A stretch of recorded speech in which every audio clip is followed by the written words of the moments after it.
Hi, I'm Linda Mao, and welcome to Art This Week Bio's Conduit Gallery. This is the full interview we did with Assistant Director Danette Dufilho. She is also the gallery's project space curator. Here we speak with Danette about her history with Conduit and Nancy Whiteneck. Now for the full interview with Danette.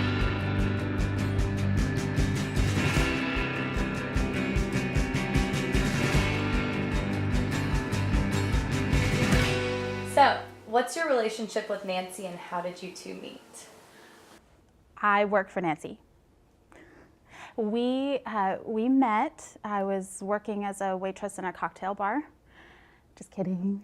I was a student at UNT studying art and I was working part-time for an artist, Stuart Kraft, who's a sculptor here in Dallas. And through him, I had the opportunity to interview with Edith Baker, who had a gallery, Edith Baker Gallery at the time, and who needed an assistant.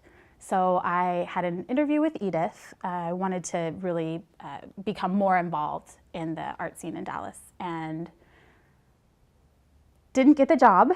And at the time, I was told it was because I didn't know anybody here. And she said she really liked me and, this and that, which I thought at the time was like a really sweet way of brushing me off. But in any case, she found somebody more qualified. And so I went about my business as a student and an artist assistant. And about a month later, I got a call from Nancy Whiteneck. And she said, Danette, this is Nancy Whiteneck. I got your number from Edith Baker, who said that, we should meet. So what had happened is Nancy was looking for an assistant at Conduit and had called Edith for a recommendation. And it turns out that Edith really did, wasn't brushing me off, and gave my number to Nancy. I interviewed with Nancy and ended up getting that job, which was great. It was my roommate, my college roommate, a friend of mine that I had moved up to Dallas with from San Antonio, who ended up getting the job with Edith instead of me. And a year later, she actually got laid off because the position went back to Edith's original gallery assistant who wanted her job back after a brief stint in the museum world. So who knows what would have happened if I would have gotten the job with Edith. But here it is 14 years later, and I'm still working with Nancy. So in the 14 years, can you pick out a couple kind of favorite exhibitions and memories of working with Nancy at Conduit? It has been really wonderful. It's a dream job in a lot of ways. It spills over into my personal life, and all the people that I've met have been outstanding. And of experiences, I would say one of the most memorable would be actually physically moving the gallery from the Main Street address where I started working with her in 2000 to the Highline address in 2002. Over the course of a weekend, Nancy, I, and a curator we were working with at the time, Paul Meyer, moved every single painting from one gallery to the other, and just set up shop and had the opportunity to build that Highline gallery in a way that kind of worked for each of us. And because there was so much space, I had an exponential amount of room from what I had at the Main Street space, where she and I kind of shared very small working quarters. And on Highline, I really had the chance to kind of build it for myself, and that was really special. And then there was also just like the physical moving of all of the paintings, which I have always thought about and laughed at in my head and chuckled, because it was it was an ordeal. A good one though. One of my favorite shows was Jill Foley, who had started out with a small show in our project room space in 2007 and had been doing some larger scale installations. In 2009, did a large installation called The Mountain, in which she constructed an 800 square foot cave called The Mountain, multiple rooms out of cardboard in the back space of the gallery.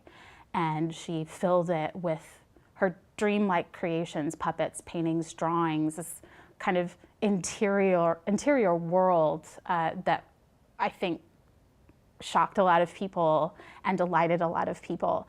And further, she took the month that it was in the gallery and programmed it with poetry readings, holiday celebrations, dinner parties, open mic nights, and so we had this kind of ongoing programming that people could come and participate in. It was kind of, before relational aesthetics really became, what it was, kind of an early precursor to that. How did Nancy kind of allow the artists, as you see throughout the 14 years of programming, to kind of mold and create their work within a space that wasn't necessarily confined by four walls to hang pieces on or to present? Or to be commercial. Yeah. Necessarily. I think Nancy's always been really bold and brave to give the artists that she works with free range to do things that may not necessarily be commercial, and allow people to come in and use the space in very non-commercial ways. And I think it speaks to her dynamism as a gallerist, that she knows that that kind of programming is necessary. So, for example, maybe 2 years, we hosted the Dallas Video Festival and screened video art, for free, for anybody to come in and see, for seated screenings, and then also for installations of videos that had been programmed by the Dallas Video Festival that that were made by contemporary artists that didn't even have prices. It wasn't about selling work. It was about supporting the Dallas Video Festival and also showcasing the fact that, video art had been alive in Dallas, from before people had thought it was. She also, I think she also gave the space to Noah Symbolist, who's a Dallas curator and artist, to mount a really wonderful kind of academic installation that was about artist collectives. And there were several large installations of artist collectives from around the country, again with work that was not ever intended for sale, but worthy of being shown and being shown here in Dallas. As far as the gallery artists, they know that they can do what they want with that space. There's a show up at the gallery currently, a show of Ludwig Swartz, who's a Dallas artist who actually invented an installation called Walk-in Closet, which is an invented game about taking a space and doing what you want with it. And I think that's kind of the spirit of the gallery, and has been, maybe from early on. She tells the story of the first show I think she had when she moved into the Main Street Gallery was Tom Orr, who I think at the time was showing like large scale steel sculptures, like, I don't know, Richard Serra type, large things that required like drilling holes in the cement floor and all kinds of crazy construction. And so from day one, she said that kind of set precedent. We've had artists cut pieces of drywall out of the walls and draw on the walls and leave their mark. Some things never quite get painted over. So as you walk through the gallery on any given day, something might catch the corner of your eye that would be the remnant from a past installation. And I don't always see that at galleries that I go to, in the sense that there's more than just a presentation of framed things on a wall, or two-dimensional things or three-dimensional things, or necessarily things that have to be for sale. Kind of coming from the annex at the Main Street location, how did you start curating the project room later on down the road? When we were at the gallery on Main Street, there was one exhibition space and then the annex. So we were showing two shows simultaneously. When we moved to the Highline address, we had the opportunity to have two kind of main shows, and then had this extra space that was going to continue on what the annex had started. So from 2 shows to 3 shows, it was fairly quickly apparent that Nancy was spreading a little thin in organizing the artists and doing the programming. So I came to her, I think like tried to be nonchalant about it in hopes that maybe if it didn't seem like a big deal, she would hand over the reins, but I was surprised that she had full faith and confidence that I could take over curating what started out as the annex on Main Street became the project room in the new gallery on High Line. She had full faith and confidence that I could take that on, or maybe she was just desperate. But she said, sure, take it, that would be great.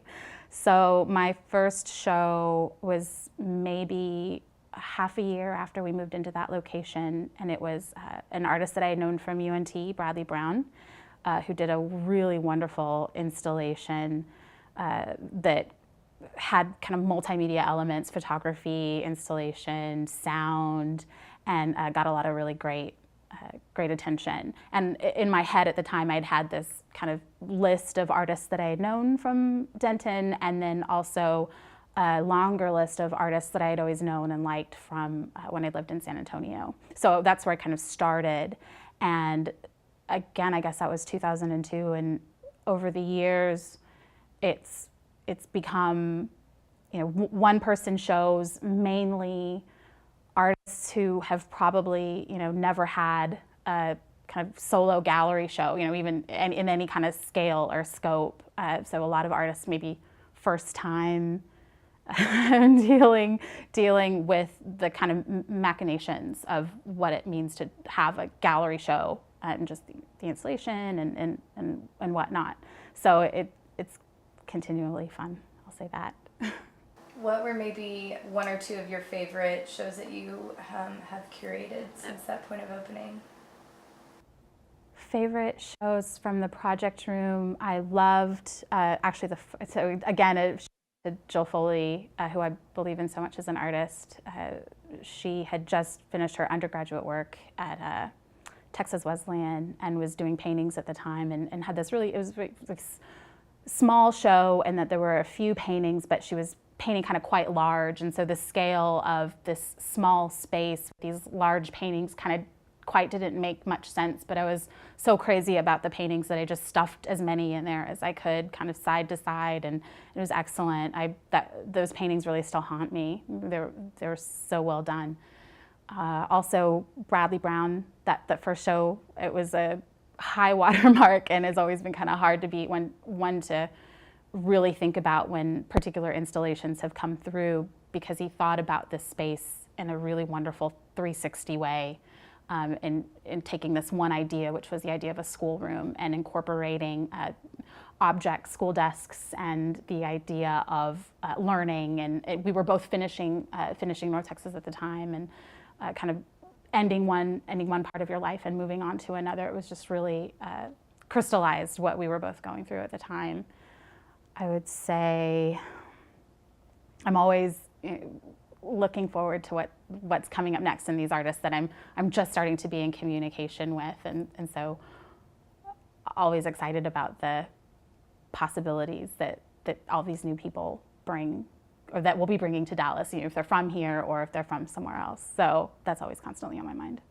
So maybe, I guess, kind of circling back to the time in which you started working with Nancy to then taking on the project room to now, is there maybe like kind of one or two things that you can speak to that you can attribute to Nancy, things that you've learned, something that's really kind of stuck out in your personal career, that, you really that I take with give her me credit for? completely. She has an excellent eye for art, and she'll point to something, we'll be at an art fair, we'll be somewhere at a show, and she just knows that she has gut reactions, and they're very real, and they're not necessarily about what she thinks a larger audience will think of the work. It's what she responds to.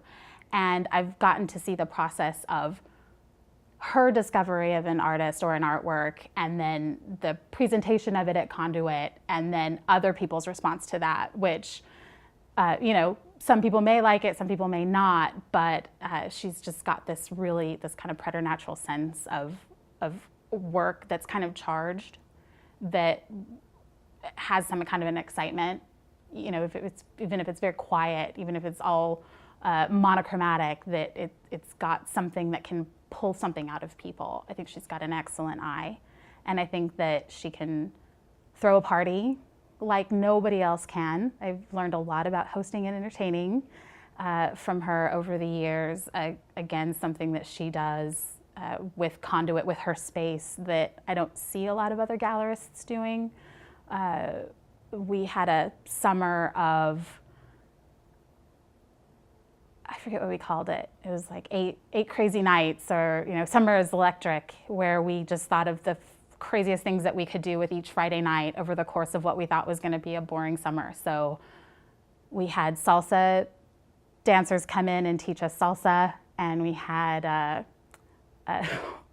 pool party where we blew up pools and had water guns, and I think we even talked about having sand put in the parking lot, and in a way to entertain ourselves and to use the space that she has, and to bring people into the gallery in all different kinds of ways. Something that I think a lot of museums have caught on to and do now, this kind of multifaceted programming that includes music and all different other kinds of elements, rather than just standing in front of a piece of art and looking at it. Although with her, I think it comes from a really pure place of having the space and wanting to engage. So what were your thoughts on when Nancy decided to pick up Conduit and take it from Deep Ellum, you know, where she kind of, where she originated, into this new kind of unknown space, the design district? I think it speaks to her business acumen that she sensed it was time to move out of Deep Ellum, at least the part of Deep Ellum that she was in, which I think it's always been vibrant, Barry Whistler, Public Trust, Kirk Hopper, but even if we were still there, we would still be a few blocks away from them and on the second floor of a building. So it was a crazy it was just crazy because like 9/11 had happened. Things were pretty bleak all around, and I trusted that she knew that some kind of a shakeup or some kind of a change with what she was doing was going to be what was needed to shake us out of that, or shake something into being. As far as moving into the design district, she drove me over to the space, and it was an empty warehouse, and I didn't care. I was sick of getting the parking tickets of parking in Deep Ellum, and I was like overstaying meters, and I was always into the city of Dallas for several $100s from parking down there. So I was excited about kind of the Wild West. You know, the design district at the time was a part of Dallas that nobody really went to or knew about. So it felt like there was a lot of possibility. I think that's maybe why we took so many chances and did so many kinds of interesting programming early on, especially, that involved, you know, the parking lot and the lawn, you know, behind the gallery, and really used that space in a lot of different ways because we were proud of it, and because we knew we could, because nobody was paying attention. We want to thank Danette for speaking with us. You can find more information on the gallery at conduitgallery.com. Look for a link below in the show notes for the full interview, and be sure to watch our other episodes about Conduit Gallery. That's it for Art This Week Bios. Thanks for watching.